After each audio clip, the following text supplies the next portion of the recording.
Oi, eu sou a Gabi Ameto, escritora de fantasia e leitora voraz, e hoje estamos em mais uma dica de escrita e como prometido, hoje vamos continuar falando sobre arquétipos, dessa vez não os de Carl Jung. Em teoria, esses arquétipos nem chamariam arquétipos, na minha humilde opinião, porque não se resume apenas a comportamento, mas um papel a ser desempenhado na história, papéis que são necessários para uma história. Então eles só chamam arquétipos por dois motivos. O primeiro é porque era assim que estava onde eu pesquisei, e porque eu não achei nenhum melhor. Então, arquétipos. Existem alguns nomes que podem ser semelhantes ao outro que eu falei, mas são coisas diferentes. Reitero, um é só apenas comportamento e esse também é um papel a ser cumprido. E como é de praxe, gente, eu vou tentar ao máximo não ser tão demorada. Eu sempre falo isso, os vídeos ficam enormes, então, sem mais enrolações, vamos ao primeiro, que repete o nome, que é o herói. Em 99% das histórias, o herói é o mesmo que o protagonista. Esse é o personagem que ele deve cumprir a jornada a ser explorada no seu livro, que deve resolver o conflito, resolver o mistério, seja o que for que você colocou. Ele pode ser tanto uma pessoa normal, ordinária, que algo se coloca no seu caminho e ele é obrigado a sair da sua zona de conforto, como o Frodo recebendo o anel. Ou ele pode ser o famoso ou escolhido, alguém que nasceu ou algo da sua vida o fez ser destinado a algo, como é o exemplo de Harry Potter e tantos outros livros que vocês já conhecem com esse tema. Tanto que o escolhido é meio batido no mundo literário. Confesso pra vocês que o herói também tá meio batido, é aquele que todo mundo sabe, ele é o personagem íntegro, é o personagem que não tem defeitos, que vai sempre se sacrificar pelo outro. E a gente tá um pouco cansado disso, Mas, o que eu sempre digo, gente, é preciso conhecer pra subverter e fazer algo novo. Eu acho que tem um livro, eu não lembro de quem é, gente, desculpa, eu vou esquecer. Mas, o grande conflito da história, em teoria, é no início, onde o herói é derrotado pelo vilão e a história conta como essas pessoas estão sobrevivendo. Então, é um escolhido, um herói subvertido para outra coisa totalmente diferente. E para isso acontecer, vocês precisam conhecer. O próximo é outro conhecido que vai ter em 98% dos livros, que é o mentor. Aquele ser, aquela pessoa que vai ajudar o herói a chegar onde ele precisa chegar. Não é preciso, porém, ele é muito comum na visão de um velhinho sábio, como é o Gandalf e Dumbledore, pegando os dois exemplos acima. Ele vem pra história para oferecer conhecimentos e habilidades que esse personagem não tem e que ele precisa para avançar nessa jornada. E uma coisa que eu acho que eu devia ter falado no início, mas não necessariamente precisa existir um personagem para cada arquétipo. Você pode misturar assim como o outro. Eu acho que você misturando, você tem algo incrível. É claro que, por exemplo, o mentor e o herói não podem ser o mesmo, porque eles precisam um do outro, mas o mentor pode ser um aliado, que é o próximo arquétipo, que são as pessoas que vão ajudar nessa jornada. Os amigos, um amor, um animal companheiro, pode ser várias coisas, mas precisa ser senciente e precisa também ter complexidade. Não tanto quanto o herói, mas ele ali tem que ser profundo, ele tem que ser interessante, pois ele vai acompanhar esse personagem durante quase toda a jornada. Então é preciso que ele seja interessante para não ser só uma folha branca e chata. Eles não vão apenas fazer companhia, eles vão apoiar o personagem, eles vão oferecer habilidades que esse personagem não tem, como, usando os dois exemplos que eu peguei, gente, toda a Sociedade do Anel são aliados. Todos eles fornecem habilidades, menos os hobbits, que o Frodo não tem. Já em Harry Potter, todo mundo sabe que a Hermione carrega essa história nas costas, que eles não conseguiram fazer nada sem ela. Então, são aliados importantes. Mas não é só isso que eles servem, eles podem ser alívio cômico, pode ser uma tensão romântica, pode ser uma fonte de conflito, pode ser algo que o personagem vê como espelho. Por exemplo, eu quero ser como ele. Pode ser tanto uma fonte de inspiração, quanto uma fonte de comparação. Depende do caminho que você vai seguir da sua história. E uma coisa muito importante, gente, o que faz a história andar é conflitos. Não apenas o grande conflito da história, ou o conflito romântico, mas pequeninos conflitinhos ao longo da história, coisas que se resolvem fácil, discussões. E a melhor forma de fazer isso é com mais pessoas. Isso é uma ferramenta muito importante. É muito difícil escrever uma cena envolvente e interessante com apenas um personagem. Primeiro, porque é muito estranho a pessoa falar sozinha, conversar sozinha. Então vai ser narrativa atrás de narrativa, tipo narrativa, pode ficar cansativo. Por exemplo, O Canto da Sereia é um livro que o primeiro capítulo quase inteiro é ela sozinha. E é muito difícil deixar interessante, porque é ela e a cabeça dela. Já com outro personagem, é muito mais fácil de você passar informação, deixar a coisa mais dinâmica, deixar a coisa mais interessante. Ou os dois personagens tratarem por algum conflito, mesmo que seja muito ou pequenininho, é interessante. Então eu acho que é por isso que os aliados são tão vitais aqui. O próximo arquétipo é tão importante quanto o herói. Na verdade, é ele que dita o que o herói vai ser, o que ele vai enfrentar, que é o arqui-inimigo. Aquele personagem que é o oposto ao herói, que vai se colocar contra ele, ou o herói vai ser colocado contra. Vocês entenderam? É ele que faz o mecanismo da história girar. É ele que gera o conflito, que arranca todo mundo do mundo comum. Então, ele é uma peça fundamental na história. E precisa ser aprofundado também, mesmo que às vezes não apareça tanto. Ele precisa ter suas motivações interessantes, ele precisa ser interessante. E quando eu digo interessante, eu não quero dizer que vocês precisam criar uma história toda triste que fez ele ser mal. Ele pode ser mal, ele pode ser um babaca, mas a história dele, ele precisa ser envolvente. A gente pode odiar ele, mas ele precisa ser envolvente. Ele pode ser o oposto do personagem, onde ele tem medo de ser como esse arquivilão. Ele pode ser um vilão malvadão, tal qual Voldemort e Sauron. Ele pode ser um oponente que tem algo contra esse personagem. Por exemplo, um personagem de um time rival, de um jogo. É um exemplo bobo. Ou pode ser até mesmo uma força da natureza, que são vulcões, de tsunamis, por exemplo, que a gente vê muito em filmes. E outra coisa importante é que ele não necessariamente precisa ser o vilão da história, não precisa ser único. Um exemplo é Harry Potter. Temos o arqui-inimigo, que é Voldemort, mas em alguns livros a gente também pode considerar o Malfoy como um arqui-inimigo. Ele não é o grande vilão, mas ele se opõe muito ao protagonista. Muitas vezes até mesmo fazendo paralelos entre eles, o que é interessante. Já o próximo não compartilha dessa mesma característica que é o peão, que é o personagem comum, aquele secundário, que ele é feito apenas para a história andar. Eles não são como os principais que têm relevância na história. Eles têm a sua importância, mas eles não são como os protagonistas. Eles têm uma função ali que é fazer a história andar, apresentar informações, apresentar uma outra perspectiva, por exemplo. Eles podem auxiliar o personagem ou podem também atrapalhar eles. São personagens que eles não precisam de tanto aprofundamento, mas é necessário ter um pouco. Vamos aos exemplos. Aqui temos Hagrid, é um peão. Temos o irmão do Boromir, também é um peão. A Galadriel é um peão. A Arryn, acho que é um peão também, que ela faz a história andar também. E ela não tem tanta importância assim. E um ponto importante, não são personagens figurantes. Eles podem variar ali. Eles podem ser um personagem que tem mais uma relevância, que vai aparecer às vezes, ou eles podem ser um taverneiro que vai te dar uma bebida, uma informação e nunca mais vai aparecer. Então eles têm todo esse leque de opções. E dependendo da quantidade de vezes que aparece, requer aprofundamento. Então você não precisa criar todo um background para uma história de um taverneiro, mas um personagem que vai aparecer várias vezes é preciso ter um pouquinho a mais. O próximo é o Guardião do Limiar. Esse realmente não é o que eu menos entendo, mas ele não é necessariamente uma pessoa. Ele pode ser uma situação, um objeto, ou ser até mesmo o próprio personagem. Não ele em si, mas seus medos, suas inseguranças, seus demônios. É uma coisa que vai testar o seu herói antes da batalha. Testar para ver se ele está pronto para ou fortalecer, ou no caso dos demônios interiores, ou superar para ir para o conflito final mais forte. Esse aqui eu acho que é o mais etéreo, embora seja simples, ele é mais complicadinho. A gente tem... não consigo lembrar de nenhum. Em minha defesa é domingo, 9 da manhã, gente. Não tô raciocinando muito. E antes de apresentar pra vocês o próximo arquétipo, gente, já se inscreva no canal. Estou sempre dando dicas de histórias maravilhosas pra vocês se encantarem. Não percam.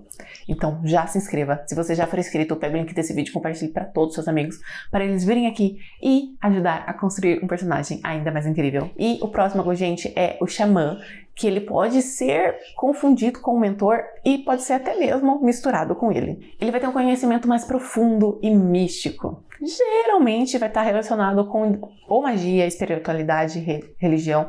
Ele vai ter algo ali que não é que é normal, mas é etéreo. Ele é um personagem que representa a conexão com o desconhecido, com o mistério, com o espiritual. Ele pode ser um símbolo de cura e transformação também para o seu personagem, o ajudando a superar medos, inseguranças e até mesmo treinando. Por isso que ele geralmente é meio que mesclado com o mestre. É mestre? Eu já esqueci o nome, gente. Mentor. Porque, por exemplo, Gandalf e Dumbledore, gente, também são xamãs. Eles possuem essa conexão. Alguns não tanto têm conexão com o espiritual, mas dá pra encaixar aqui. Porque vocês sabem, né? Não é porque seu personagem não tem uma ou outra característica desses que eu tô falando que ele não seja. E aqui, gente, um cuidado muito importante. Cuidado para não fazer o xamã étnico. O que é isso, vocês me perguntam? Aquele personagem, geralmente o único da história que não é branco, e a sua função é exclusivamente vir falar: mas na minha cultura existe essa criatura, existe esse objeto, existe essa informação que ocasionalmente é o que vocês precisam saber. E a minha função aqui é exclusivamente passar essa informação. Eu não tenho peso, eu não tenho história, minha função é apenas passar a informação. Então isso não é legal, isso é um pouco preconceituoso. Um exemplo bom é Mulher Maravilha 1984, onde todo mundo é branco. Eu sei que o Pascal é latino, mas ele é branco. E a criancinha também, gente, ela é asiática. Mas tá tudo bem, tá?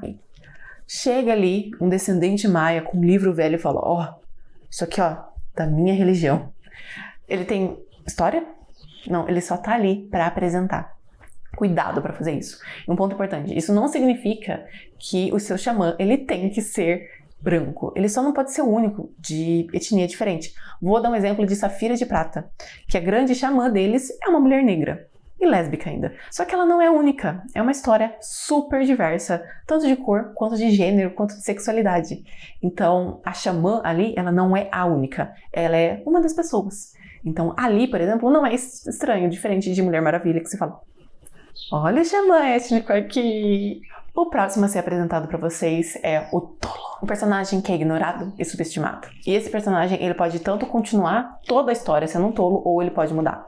Esses personagens, eles não se importam muito como eles são vistos, se riem dele, são personagens mais ingênuos, mas que veem a vida como ele quer. Geralmente eles têm uma visão mais positiva e tendem a acreditar nas pessoas. Esse é um personagem que, embora ele pareça um pouco chato, um pouco simples, ele é um personagem que pode ter um ponto de vista diferente, que ele pode dar uma outra perspectiva ao herói, fazer ele pensar fora da caixinha, questionar o que ele tá fazendo, questionar todas as suas crenças. Ele pode ser um personagem que ocasionalmente aparece, ou ele também pode ser um aliado. Então, aquele personagem meio ingênuo, meio bobão, mas que às vezes solta uma pérola de sabedoria. E agora o próximo, gente? O próximo, vamos lá. Eu quero dizer que essas palavras não são minhas, tá? Foi provavelmente de um homem. O próximo arquétipo é da donzela em perigo. Representa aquele que precisa ser salvo pelo herói. Mas, é claro, não precisa ser uma figura feminina. Essas palavras são minhas, não de quem criou. Pode ser, por exemplo, um objeto a ser recuperado. Por exemplo, a minha história a próxima publicação, eu posso dizer que é uma donzela em perigo, porque eles estão indo buscar um objeto importante. Eu prefiro pensar assim do que, meu Deus, uma garota presa na torre. Pelo amor de Deus, tá? Eu entendo a função, eu realmente entendo, mas eu não gosto do nome. Como boa pessoa que sou, a gente pode subverter essa porcaria de nome. Vamos supor que uma doce donzela é raptada pelo vilão. O que o vilão não sabe é que de doce ela não tem nada, ela estava planejando ser raptada por ele, e seu plano é o destruir por dentro. Olha que história interessante. Tem ali o gostinho da donzela em perigo, mas é só o gostinho, porque é outra coisa. É muito mais interessante do que a garota presa da torre espera do príncipe. E aí você pode escolher tanto o caminho dela atazanando a vida do vilão e o derrotando, ou ela atazanando a vida do vilão e se apaixonando. Não tem opção de não atazanar na minha perspectiva, tá? O próximo arquétipo, onde eu pesquisei, ele também é um pouquinho polêmico, mas eu vou explicar o que ele é, explicar a polêmica e o porquê eu não vi uma polêmica. Então vamos lá. E o próximo é a sombra. Representa aspectos obscuros do herói. Então não é um personagem, é o próprio herói. Uma versão que ele não gosta, uma versão que ele pode vir a ter vergonha. Mas algo que também não se limita apenas ao herói. Ele pode ser colocado no vilão. O vilão, na verdade, pode ser colocado em qualquer personagem. É algo que ele esconde, algo que ele pode ter medo, pode ter vergonha, às vezes pode nem conhecer que tá ali. E o porquê ele é um problema? Eu vi algumas pessoas alegando que esse arquétipo ele pode se referir a pessoas de outras etnias, LGBTs ou PCDs. Então isso é uma coisa que eles se envergonham e esconderiam. Quando eu li isso, minha mente não foi para esse caminho. Eu nem supus. Tanto que eu estranhei a hora que falaram que era uma polêmica. Eu falei, porque o meu caminho foi algo que eu expliquei para vocês. É uma característica, um medo, um trauma que esse personagem esconde. É algo que é feio, que ele não quer mostrar. Algo que não são as coisas acima que eu falei, tá? O problemático não, é outro totalmente diferente. Eu puxei pra algo muito mais sombrio, cruel e sanguinário, sabe? Só deixando registrado. E um dos exemplos que eu não vou lembrar o nome da história, gente, sinto muito. Mas era uma história muito boa que eu nunca terminei porque a autora tirou do Wattpad quando eu era jovem. Nossa, quando eu era jovem. Ai, doeu! Mas continuando, era sobre uma garota que ela tinha... Não era um demônio, era uma mente de outra pessoa aprisionada na dela. E que às vezes tomava conta. Então, eu acho que esse exemplo é muito mais interessante de uma sombra do que o problemático. Então por mais que eu tô aqui contando pra vocês por que é problemático, depende do direcionamento que você pegar, não achei problemático. Na verdade, eu achei a sombra bem interessante. O próximo é o único com nome gringo, porque a gente não pode abrasileirar tudo, que é o Trickster, que é o personagem enganador, o meu favorito, porque ele tem o quê? A veia apocalíptica, que vai causar no livro, que vai atrapalhar todo mundo, que vai fazer, às vezes, o leitor rir e, às vezes, ter vontade, assim, de esganar o personagem.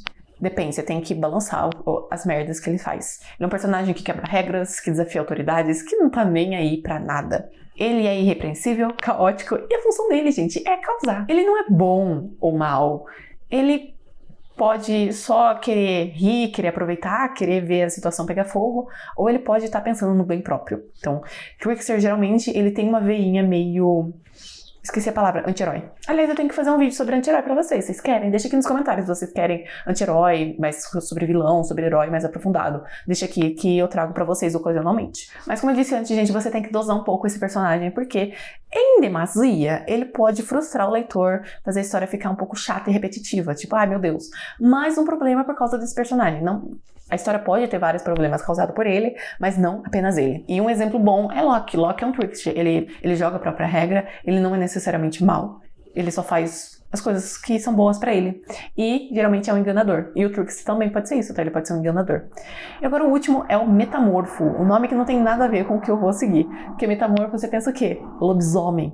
Lobo. Vira outra coisa. Mas, na verdade, é um personagem que começa no lado bom, ou no lado ruim, e que na maior parte da história permanece ali, mas no final ele sempre foi do outro lado, ele era um agente duplo, ele estava ali com uma função secreta, que essa é uma ótima forma de dar um plot twist na história, trazer mais informações diferentes e balançar totalmente a história. E um exemplo que é o único que eu tô lembrando agora é o Severus Snape. Ele começou o livro todo odiando o Harry Potter, tentando matar o Harry Potter, pra no final mostrar que ele sempre esteve do lado do garoto. Então esse é um exemplo muito bom. E eu vou contar uma coisa, gente, tinha mais um, que era o arquétipo da jornada, mas ela é resumidamente a jornada do herói, então eu olhei e falei, não tem nada a ver pra mim, nada da escrita é escrito em sangue, em pedra, você pode mudar, você pode cortar, você pode transformar, você pode fazer o que quiser, e eu acho que é por isso que é tão legal. Você pode pegar todas isso que eu falei, misturar e transformar em algo totalmente novo, e isso é o legal de escrever. Você pode criar personagens totalmente novos, únicos, usando a mesma coisa que todo mundo. Eu acho isso incrível, super divertido. E eu quero saber a opinião de vocês sobre isso. Deixa aqui nos comentários. Deixa qualquer coisa, gente.